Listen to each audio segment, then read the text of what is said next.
शलम दोस्तों, सभी को प्रभु यीशु मसीह के मधुर नाम से मेरा नमस्कार। Praise the Lord.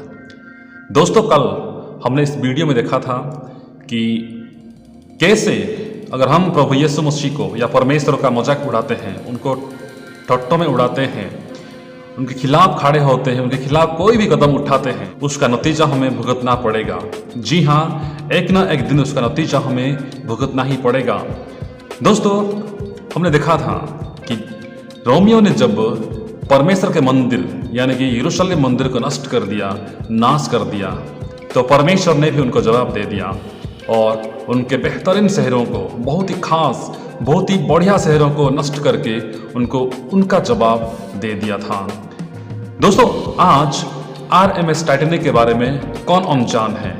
आज कौन नहीं जानता RMS टाइटैनिक शिप के बारे में? जी हाँ, वही शिप जो हम जानते हैं।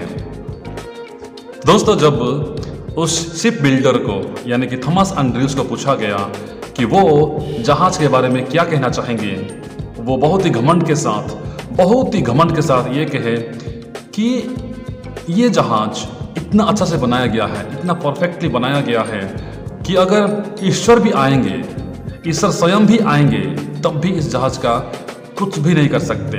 ये जहाज अपना पहला सफर अच्छा से करेगा।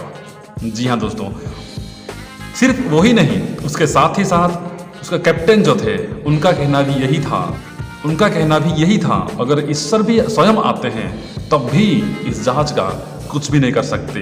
ये जहाज अपना पहला सफर सफल तरीके से करेगा।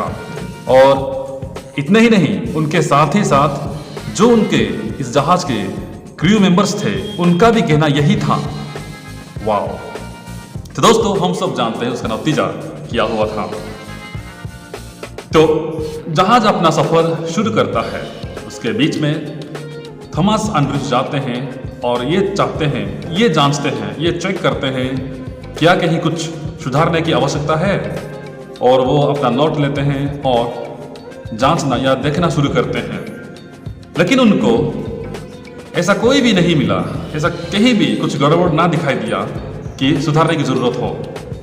ये जहाज उस समय के इंसानों की बुद्धि, ज्ञान, दिमाग से जितना भी हो सकता था, जितना अच्छा से बना सकते थे, वे लोग बनाए थे, यानी कि परफेक्टली बनाया गया उनको मिला, तो कहीं भी उनको सुधारने की जरूरत ना पड़ी।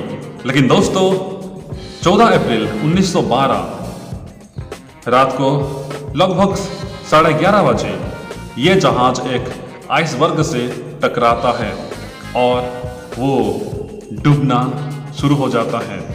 इसके साथ ही साथ वो 2 हिस्सों में टूट जाती है, 2 हिस्सों में भाग हो जाती है। जी हाँ दोस्तों, और ऐसा हुआ कि 15 अप्रैल 1912 को सुबह है ये जहाज पूरी तरह से डूब गया। और जो शिप बिल्डर थे यानी कि थॉमस एंड्रयूज, उनका ऐसा देहांत हुआ कि उसका मरा हुआ शरीर को भी उद्धार नहीं कर पाए, उनका मरा हुआ शरीर भी किसी को नहीं मिल पाया।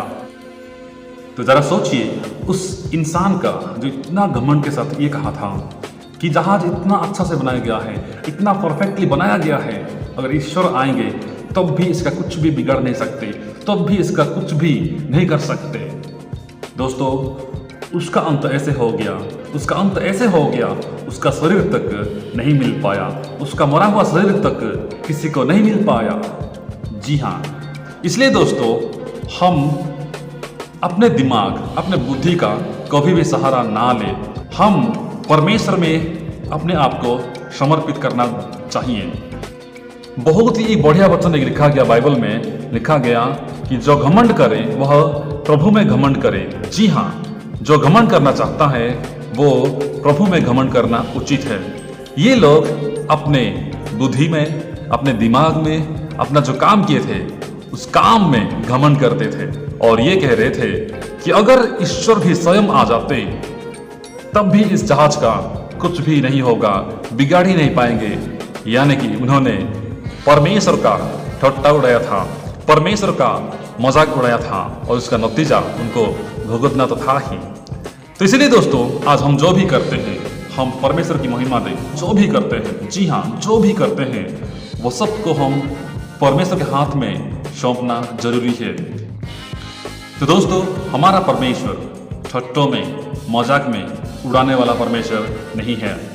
अगर हम ऐसे करते हैं, ऐसे मजाक उड़ाते हैं, प्रभु परमेश्वर के खिलाफ खड़े होते हैं, उनके खिलाफ गवाही देते हैं, उनके खिलाफ बात करते हैं, उनके लोगों को, उनके सेवकों को हम बुरे बर्ताव करते हैं, सताते हैं, तो जरा सोचिए हमारे साथ क्या होने वाला है। तो इसीलिए दोस्तों, आज हम अपने आप को देखें, परखें और प्रभु के हाथ में हम अपने आप को समर्पित करें, कि ऐसा ना हो कि हमारा भी अंत ऐसा ही भयंकर हो